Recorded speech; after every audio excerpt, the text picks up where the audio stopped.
sakit, tetapi penuh pada saat COVID itu penuh, ya rumah sakit tolak-tolakin orang, suruh pulang, nggak ada pilihan mereka, gitu kan. Dan akhirnya saya bilang ini saya ada sebuah produk bagus, nasabah saya banyak yang saya kasih ini dan membaik, karena memang betul sangat terbantu sekali pas COVID kan. Yang paling ngeri apa? Imun tubuh kita drop, kita bisa bantu dengan subusi. Lalu dedimer itu yang membuat kekentalan darah ya. Waktu COVID zaman Delta kan banyak yang tidak bertahan karena pengentalan darah, yaitu dedimer, which is yang Subarasi itu kita punya patennya ya untuk pengentalan darah. Nah jadi saya tawarkan produk ini ke nasabah-nasabah saya, gitu teman-teman. Nah akhirnya mulai dikenal produk ini, mulai dikenal. Saya tawarkan ke orang-orang yang memang sedang sakit gitu loh teman-teman. Karena saya di insurance, saya punya base client yang mereka sudah sakit. Nah sampai akhirnya ya sampai hari ini sebenarnya banyak dari referral dan recurring client. Jadi nasabah yang sakit, contoh nih ada satu nasabah saya, bapaknya Parkinson, saya bilang mau nggak coba konsum ini. Jadi kita sebagai agen asuransi teman-teman yang dipercaya nasabah, biasanya kita ngomong apa tuh dia bagiin, ya dia maksudnya dia percaya juga. Kalau jadi agen asuransi yang benar ya teman-teman ya, jangan yang nipu-nipu. Ya kalau kita keseringan nipu orang, ya orang nggak percaya lagi gitu kan. Nah akhirnya saya bilang coba. Akhirnya dia coba teman-teman. Sekarang setiap bulan dia beli 2 buat satu keluarga. Gitu, itu salah satu cerita. Terus ada cerita lagi keluarga yang lain, GERD, asam lambung segala macam. Saya bilang coba deh konsumsi. Saya juga ada GERD gitu teman-teman. Ya terutama kalau rekening saya duitnya lagi kurang, itu GERD saya kambuh. Jadi obatnya tuh sebenarnya bukannya ini ya, bukan obat-obat kimia, bukan. Rekening penuhin, GERD-nya hilang. Ya.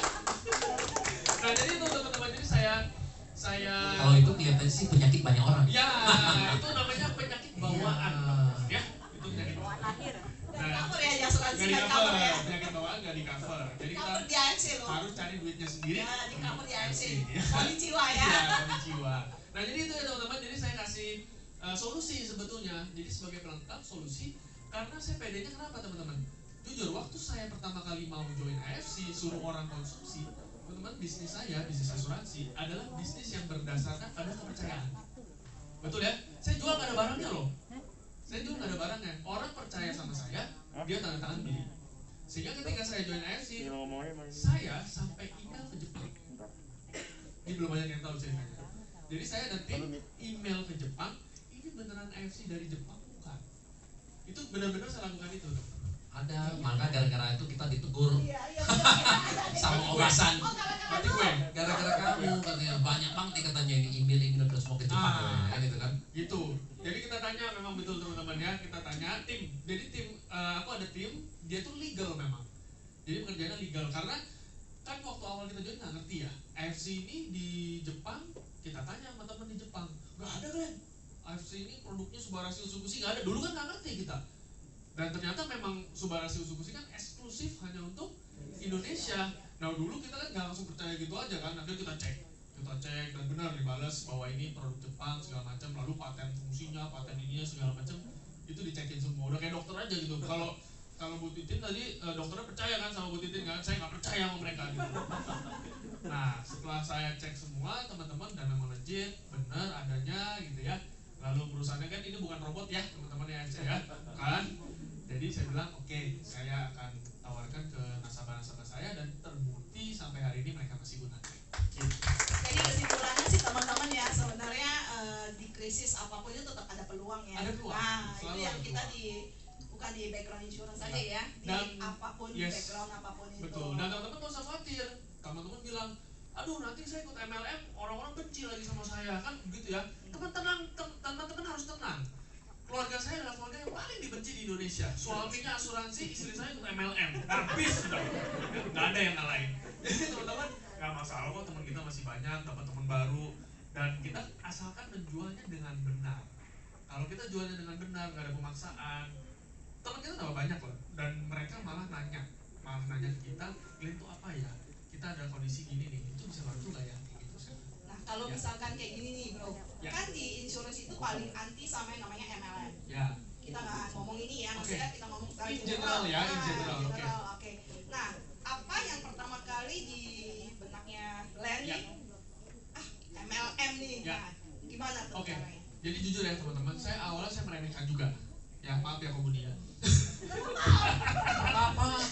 Iya, saya juga bekas asuransi juga. Oh iya benar, ya komudi udah cerita. Iya, Ya, komudi udah cerita. iya. Saya tahun 2011 tuh waktu Zurich Yes, yes. masuk ke Indonesia, saya dikasih posisi. Ya, buka Iya. kantor ya komudi ya. Hah? Buka kantor kan ya.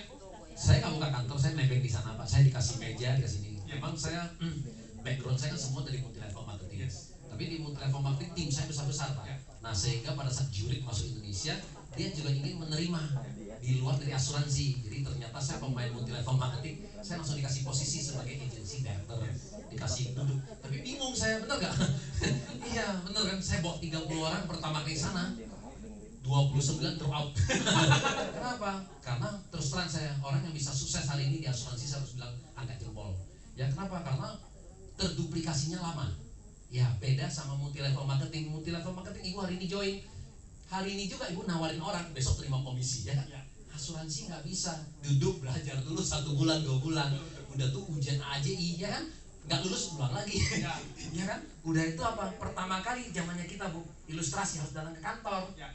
ngetik-ngetik ya kan, sampai ke sana klien. Ini kayaknya angkanya kegedean, angka kecilan, kita pulang lagi ke kantor, bikin lagi, kapan dapat duitnya, gitu loh ya. Oh, masih mending komudi. Masih mending. Ya, bayar tahunan merubah ke bulanan. Pulang lagi dulu. Iya, jadi makanya saya bawa 30 orang, 29 drop out. Ternyata nggak gampang, makanya saya bilang 29, 30 drop out. Sisa komudi gokil. sendiri. Masuk komudi loh. Iya, enggak. Saya drop out, oh iya betul ya. Cuma sisa 1 member saya hari ini jadi agency director. Nah, dia udah pindah di asuransi lain. Makanya saya bilang luar biasa lah ya. Oke, lanjut. Yes, jadi gitu ya teman-teman, saya agak meremehkan. Lalu waktu itu pandemi kita Zoom call dengan leader saya yang di Bali, ya.